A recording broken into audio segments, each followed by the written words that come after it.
Frères et sœurs,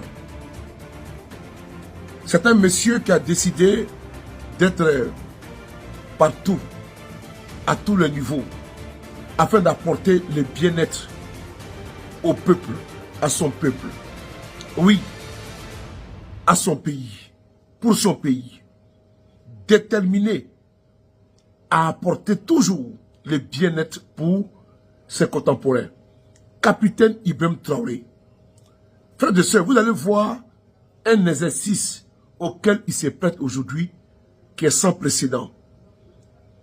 Quand on parle d'argent, vous allez voir que Ibrahim Traoré est toujours transparent.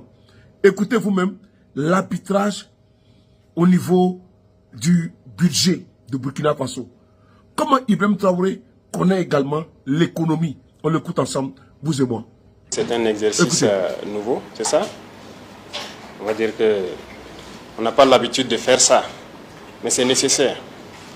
C'est pour qu'on puisse rationner un peu les dépenses de fonctionnement, surtout de nos administrations, et pouvoir réinvestir utilement au profit donc, voilà, de nos masses populaires, si on peut dire. Il y a un certain nombre d'investissements socio-économiques minimum qu'il faudra faire. Partagez. Vous allez arriver dans beaucoup de zones, il n'y a pas de forage. Ici à Ouagadougou ou ailleurs, vous voyez comment nos routes sont. Il y a un certain nombre de choses qu'il faut réaliser dans l'urgence pour les populations, surtout dans la reconquête. On ne peut pas aller installer un village qui n'a pas d'eau. Donc, couper 10 millions dans les frais de mission de quelqu'un, vous pouvez trouver que c'est petit, mais ça peut servir à réaliser un forage qui va bénéficier beaucoup aux populations. Donc les dépenses de fonctionnement, il faut revoir ça.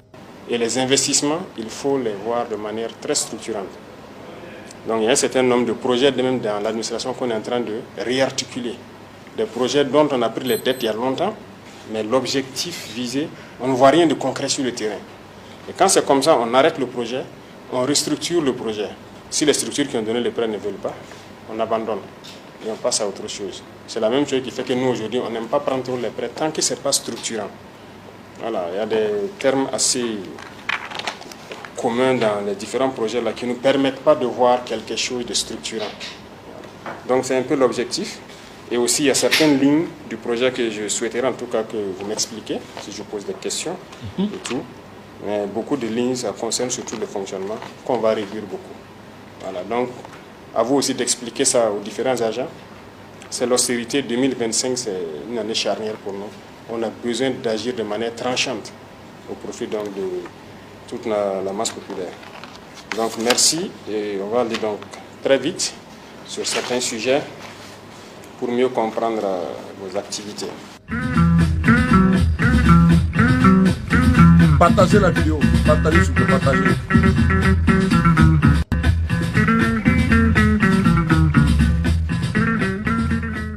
Je suis effectivement passé devant son Excellence, le président du Faso, le capitaine Ibrahim Traoré, avec l'ensemble de mes proches collaborateurs en vue de parcourir le projet de budget consacré au ministère de la fonction publique, du travail et de la protection sociale.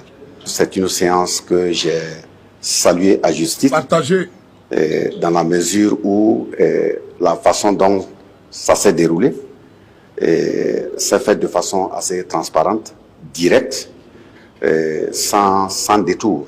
J'avoue que j'ai été beaucoup étonné, davantage étonné, du fait que malgré sa charge, il maîtrise toutes les lignes des activités budgétisées dans chaque ministère. Dans le cadre du recadrage, il a cherché à comprendre un certain nombre d'aspects sur les activités qui ont été budgétisées, mais aussi à réguler certaines parties de ce même budget.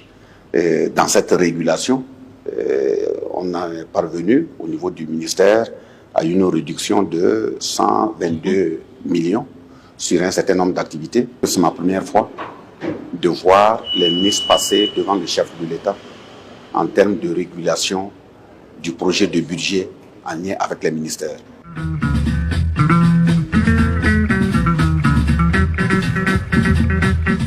C'était vraiment un exercice très instructif parce que déjà, ça oblige chaque ministre à véritablement regarder dans le détail de son budget. Partagez la vidéo. Pour pouvoir déjà arbitrer et retenir des actions de rupture et surtout des actions qui ont un fort impact. Le chef de l'État a donné des orientations précises d'accorder la priorité aux actions qui ont le plus fort impact sur les citoyens, sur ceux qui sont les administrés de nos départements ministériels. Vraiment, ça nous a permis de réorienter un certain nombre d'actions et surtout, ça nous a permis de laisser tomber les actions de routine. Pour le chef de l'État, ce n'est pas concevable que dans ce contexte, au moment où certains veulent de l'eau potable, quelque chose de vital, d'autres peuvent dépenser 5 millions dans une activité qui n'a pas d'impact, mais qui va servir juste donc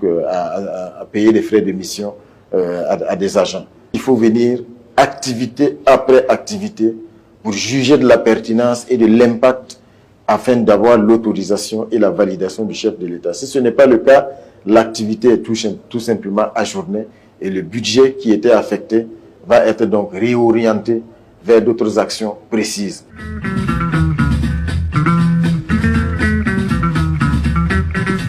C'est inédit, il faut le reconnaître, que les départements ministériels soient soumis directement à une séance de travail avec son Excellence le Président du Faso et qui définit bien sûr la vision en matière de gouvernance et pour que les budgets soient arbitrés et que les dépenses qui soient inscrites soient validées en dernier ressort par lui avant d'être mis en exécution pour l'année 2025. Cela également est une invite pour nous, les responsables à divers niveaux, pour assurer une bonne gestion des deniers publics, une bonne gestion des ressources publiques et orienter les ressources vers des dépenses qui sont nécessaires, qui sont vitales, surtout dans un contexte de guerre comme le nôtre. Son Excellence nous a rappelé la nécessité d'avoir un budget de guerre qui est axé sur les domaines principaux, les domaines capitaux, les piliers essentiels de la vie de notre nation et donc élaguer les dépenses qui pourraient être reportées ou qui ne sont pas forcément indispensables pour le fonctionnement de notre nation. À travers cet exercice, nous avons pu nous rendre compte de l'attachement de son Excellence au respect et à la bonne gouvernance, à la bonne gestion des deniers publics et il nous a également instruit de mettre en œuvre tout ce qui est à notre possible pour assurer un meilleur suivi possible de la mise en exécution du budget, chacun dans son département concerné.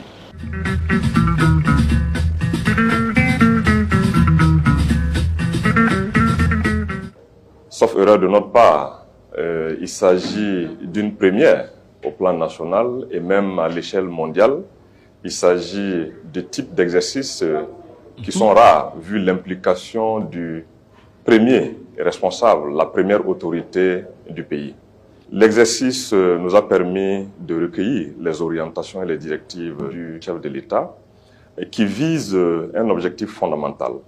Comment est-ce que le budget de l'État, qui est un instrument important de la mise en œuvre de la politique du gouvernement, devrait permettre d'avoir des résultats concrets, des résultats probants et allant dans le sens donc, du renforcement du bien-être du citoyen lambda.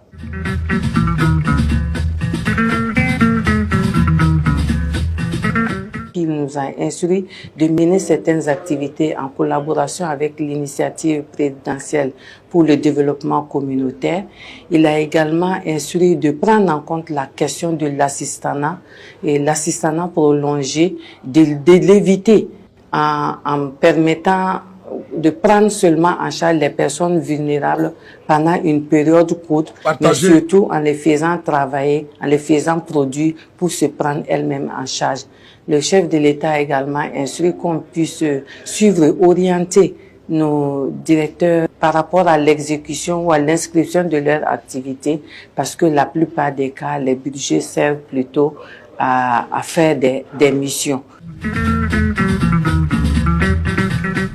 C'est un exercice qui vient renforcer la vision du chef de l'État, le président du Faso. Cet exercice-là vient contribuer à tous les efforts qui sont faits pour pouvoir faire des économies, faire face à ces besoins urgents, mais également soutenir toutes les initiatives de développement déjà en cours, que ce soit au niveau de la santé, que ce soit au niveau de l'éducation, que ce soit au niveau de l'industrialisation, voilà, de différents secteurs économiques et aussi de l'accélération du numérique pour en faire un levier de développement. Donc, je pense que ça s'inscrit en droite ligne de toute la dynamique enclenchée de la vision du président, et nous ne pouvons qu'apprécier cet exercice, et ça a permis également à nos collaborateurs de pouvoir recevoir directement ces orientations, et je pense que ça permet de les galvaniser, de les engager encore plus dans les efforts qu'ils font pour pouvoir implémenter cette vision, pour pouvoir implémenter toutes ces orientations, toutes ces directives dans l'élaboration des programmes d'activité et également l'élaboration des budgets au niveau sectoriel.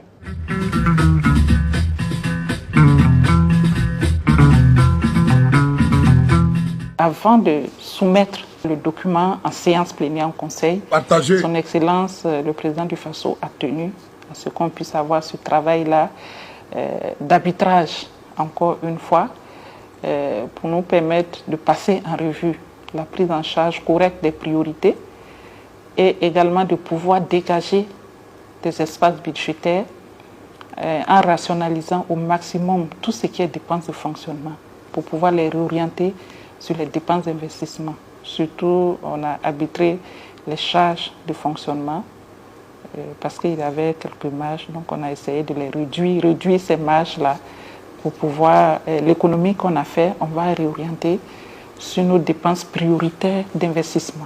Il y avait beaucoup de missions, tout le monde l'avait constaté. Donc, dans l'exercice qu'on a eu à faire, on a essayé de regarder vraiment les missions qui ne sont pas indispensables. Tout ce qui peut être fait sur place, que les agents de la fonction publique puissent le faire au niveau central, et tout ce qui peut être fait par les structures régionales, de concentrer, qu'on leur permette de le faire, n'est pas qu'il y ait ce déplacement, parce que ça engendre des frais, parce qu'il y a les frais de transport, il y a les frais de mission, voilà, pour les logements, les hébergements, la restauration et tout. Donc ça nous a permis quand même de réduire et d'avoir un peu d'économie à ce niveau-là. Il y a également même les missions à l'extérieur. C'est vrai qu'il faut que nous soyons présents au niveau international aussi pour marquer, voilà, notre position.